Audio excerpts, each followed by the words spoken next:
Week 7 is nearly upon us, which means we are halfway through the fantasy football season, which is genuinely insane. But in this video, I have 4 under-the-radar players that you can pick up and plug and play in Week 7 to help you win your matchups, one at each position. And the tight end is, according to Sleeper, 0% rostered. Let's get into it.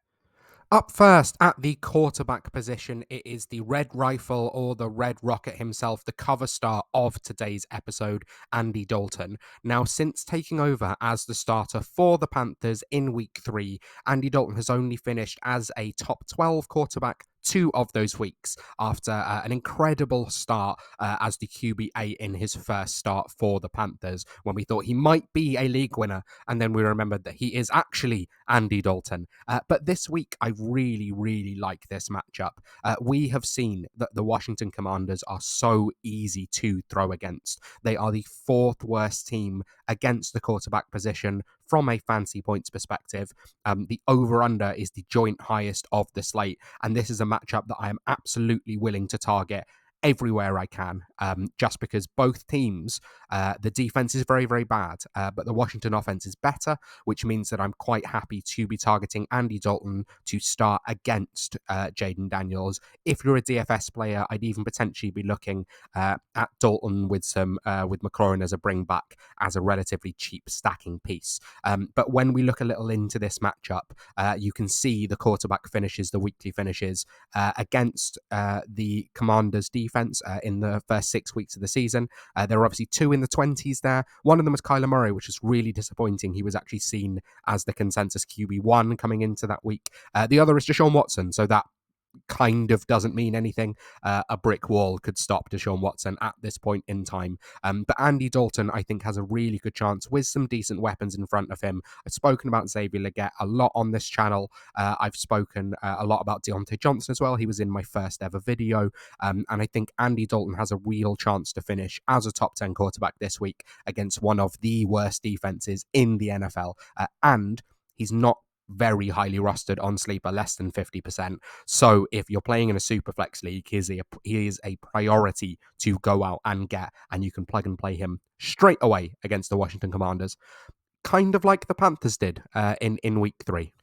Now, my sleeper at the running back position feels like a kind of forgotten man, despite finishing as a top 5 running back in 2023. Now, Raheem Mostert was obviously injured to start off the year. We saw Devon Achane start as potentially the RB1 overall through the first few weeks. Then Tua got hurt. Then Achane obviously had a concussion. And Mostert has kind of gone under the radar. Now, last season, we saw that this Dolphins offense can maintain 2 relevant running backs. And I think the intention is for this to be Mostert and Achane. Obviously, Jalen Wright has shined in the limited work that he's seen, but I think the idea is to cycle him through once they run the wheels off Raheem Mostert. He is 75% rostered on Sleeper, so people are a bit wise to it. But I can't really see many people talking about him as an option to go ahead and start in week 7. The Colts have gotten a little better against the run in the last few weeks, but they are still the 10th worst team in fantasy points allowed to the running back position in the NFL. And most crucially, the Dolphins cannot pass the ball with Tyler Huntley at quarterback. I would rather start Raheem Mostert than Tyreek Hill at this point. They are going to have to work with the ball on the ground. And they've just come off the bye. In week 5 against the Patriots, Raheem Mostert was the RB24, so, a top 24 running back. That's pretty exciting. And he had 20 plus opportunities to touch the ball, which is absolutely elite. But it still feels like no one's really talking about him. So going into this matchup against the Colts, where they're come off the bye, Mike McDaniel would be best minded to have spent that bye week planning a lot of very easy things for Tyler Huntley to do until Tua Tagovailoa comes back. And I think that's going to be in the run game. I think that's going to be adding more wrinkles with the speed, with those outside zone runs that the Dolphins have historically run so well. And so I think Achane and Mostert are actually both starts to me. But Mostert seems to be going quite under the radar, that he's healthy even, which I don't really think he should be. I think he's an absolute smash this week against the Colts. If you are enjoying this video, or if you've enjoyed any of the other videos on my channel, I would please just like to ask you to consider liking and subscribing. Subscribing makes a huge difference to the future of the channel as we continue to grow over the course of this season and beyond. I've already started planning out my off-season plans, and they are so exciting already. Just about 15% of my viewers are subscribed. Obviously, if you all subscribed, we'd have already broken through 200, but we are very close already. So I would really like to ask you if you would consider just scrolling down a bit and clicking that button. But in the meantime, let's get on to my sleeper at the wide receiver position. Jordan Addison has appeared in one of these videos before, actually as a sit of the week. That was when they were playing the Jets in London, and it was absolutely spot on. Now, I'm aware he isn't a true sleeper because he's someone that a lot of people know about. He's 85% rostered, which I might argue should be 100%. We know everything there is to know about Addison at this point as the wide receiver 2 on one of the most explosive offenses in the NFL. But Addison is one of those assets that sits on your bench that you're never 100% sure if you can actually be starting. But the Vikings are playing the Lions this week. Now, you cannot run on the Lions. They are one of the best running defenses in the NFL, but they are one of the worst pass defenses in the NFL. They are allowing so many points to the quarterback and the wide receiver position. Obviously, not the Cowboys last week, but then the Cowboys are arse cheeks. I wasn't sure what I was going to say there, and arse cheeks is what came out, but that sounds about right.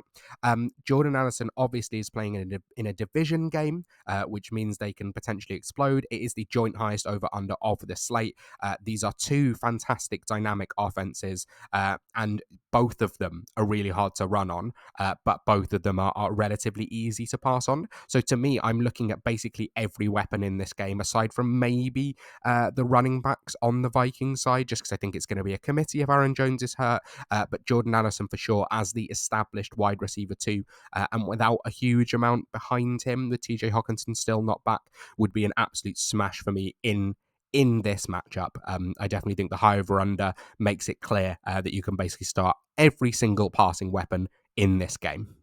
Now, here's a name you probably haven't heard before. I'll be honest with you, this isn't a name I've heard much before. Grant Calcaterra is the tight end 2 for the Eagles. Now, this is only a tight end start of the week because Dallas Goedert is tending towards being out.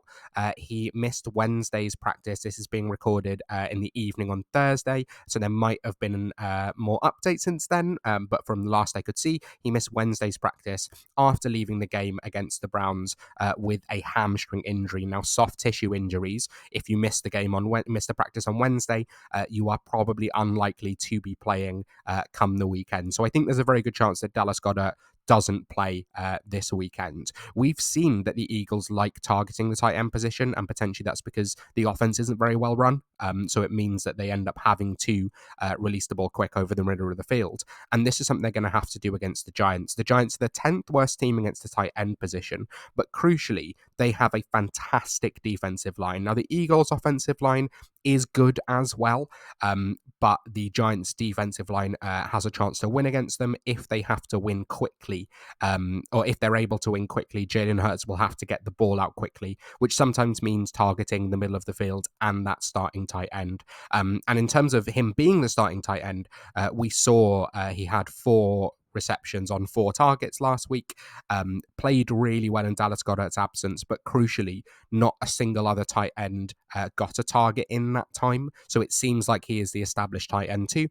And as you can see at the bottom, he is 0% rusted on Sleeper. And Sleeper they round up and down from a 0.5%. So it means that he's less than 0.5% rusted on Sleeper. So if your tight end is truly up shit's creek, you can go and pick up Grant Calcaterra and you can start him this week and he can win you the week, and then you can never think of his name ever again, which is always a fun thing in fantasy when players win you weeks and then you just drop them and you go, Christ, do you remember when Grant Calcaterra won me a week back in 2024? But it could happen. There's a chance. So those are my under the radar starts of the week for week 7. Andy Dalton, Raheem Mostert, Jordan Addison, and Grant Calcaterra. Who's Grant Calcaterra? Grant Calcaterra is your tight end start of the week. If you have enjoyed this video, please consider dropping a like and a subscribe below. It makes a huge difference. Enjoy week 7. I'm hoping to have another video up in the next couple of days, looking at some start sits as well. If you have any start sit decisions, please feel free to leave a comment. I respond to absolutely everything that I see. Enjoy week 7, and I will see you next time.